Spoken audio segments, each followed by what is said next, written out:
My husband dismissed my fears about a student's creepy comment, but his secret was even more disturbing. I'm 30, teaching high school English was never just a job for me, it was a calling.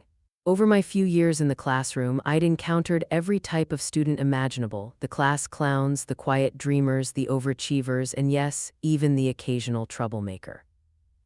I prided myself on maintaining professional boundaries while still being approachable enough that students felt comfortable in my classroom.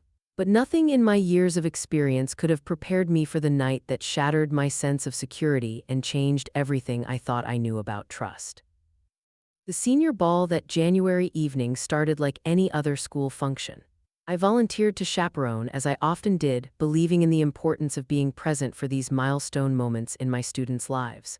My husband Mark was away on another business trip. They seemed more frequent lately, but I was used to handling these events on my own.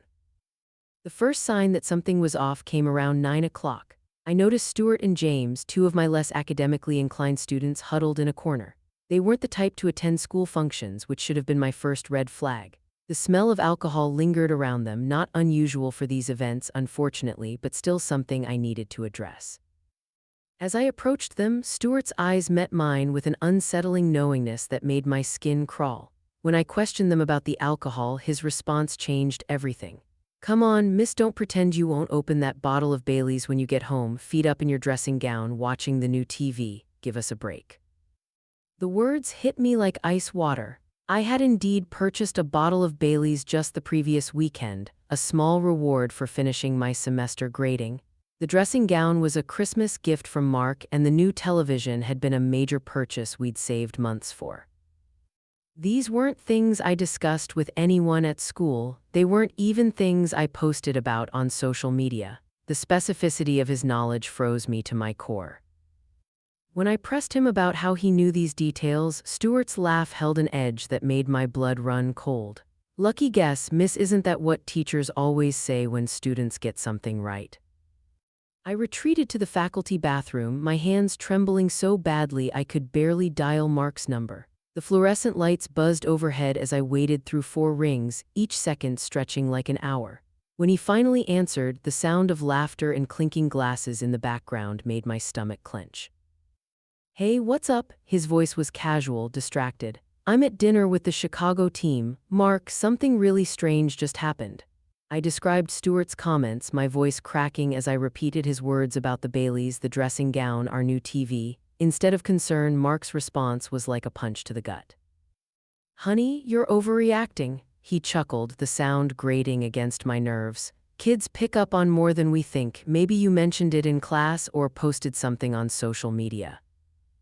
"No, Mark, I didn't. I never talk about our home life at school. How could he possibly know about the TV we just bought or my evening routine?" "Look," his voice took on that patronizing tone I'd grown to hate. "You're stressed about chaperoning. These kids probably just gossip about their teachers. It's not some big conspiracy." "You're not listening to me," I insisted, gripping the phone tighter. "This isn't normal student behavior. Something feels wrong." "And you're not listening to me," he countered, impatience creeping into his voice. "Take a deep breath, go home, have your Baileys if you want, and try to relax. We can talk more when I'm back on Friday." "But Mark, sorry honey, I've got to go. The client's trying to get my attention. Try not to work yourself up over nothing, okay?"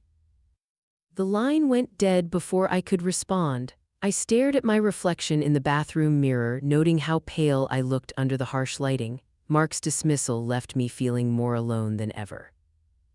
The next few weeks became an exercise in paranoia. Every creak in my house, every shadow in my peripheral vision took on sinister meaning. I started changing my routines, varying the times I left for work, double-checking locks, closing blinds the moment I got home. My evening routine of Baileys and television stopped entirely. The thought of someone knowing about it made me feel violated. Mark called every few days, his voice always carrying that same dismissive tone when I tried to express my fears. "You're being paranoid," he'd say, "or maybe you should talk to someone about these anxieties."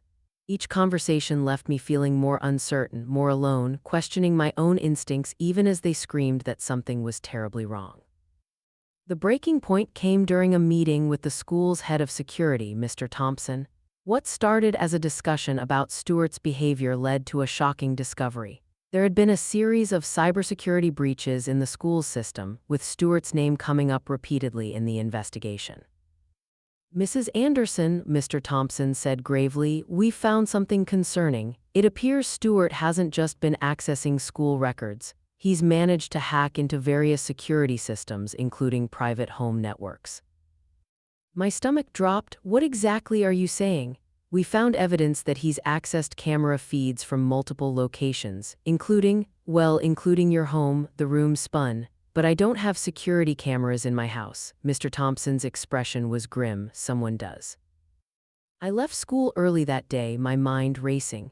With trembling hands, I began a systematic search of my house. Every room, every corner, every possible hiding place.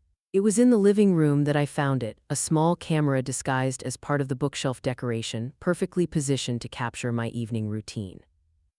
The betrayal hit me in waves. First came the realization that someone had invaded my privacy so completely. Then came the crushing understanding that there was only one person who could have placed that camera, Mark.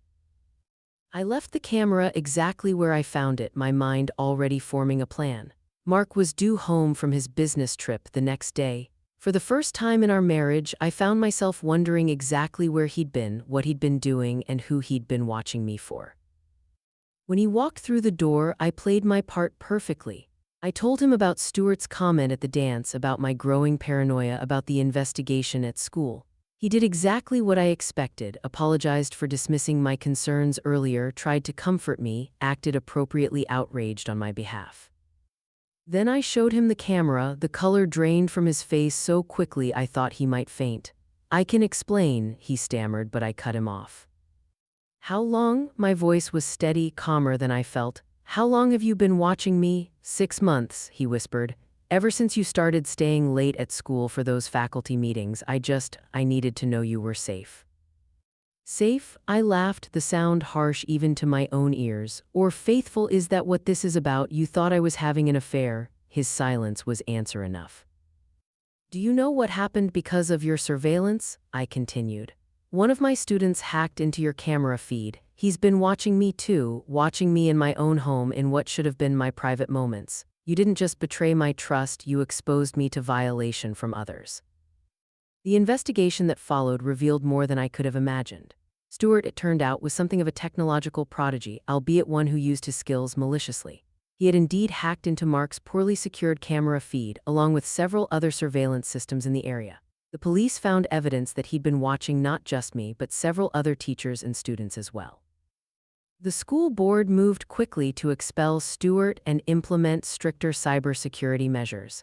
The police charged him with multiple counts of cyber-stalking and invasion of privacy, but the legal resolution did little to heal the personal damage that had been done. Mark and I entered marriage counseling, though I insisted on maintaining separate residences during the process. The therapist helped us unpack years of unspoken insecurities and communication failures that had led to his desperate need for control. I learned that his own parents' marriage had ended due to infidelity, leaving him with deep-seated trust issues he'd never properly addressed. "I thought if I could just make sure you were safe, make sure you were where you said you were, these feelings would go away," he admitted during one session. But they never did. The more I watched, the more I needed to watch. The healing process was slow and painful. I had to rebuild not just my sense of security, but my entire understanding of trust and privacy. I installed a security system of my own choosing, one that made me feel protected rather than surveilled. I switched schools, needing a fresh start where students didn't whisper about the teacher who was spied on. A year has passed since that night at the senior ball. Mark and I are still working on our marriage, taking it day by day. The cameras are gone, replaced by open conversations and professional help. We're learning to trust again, though it's a different kind of trust now, one based on honesty and vulnerability rather than surveillance and control. Stuart served 6 months in juvenile detention and is now required to attend counseling and complete community service.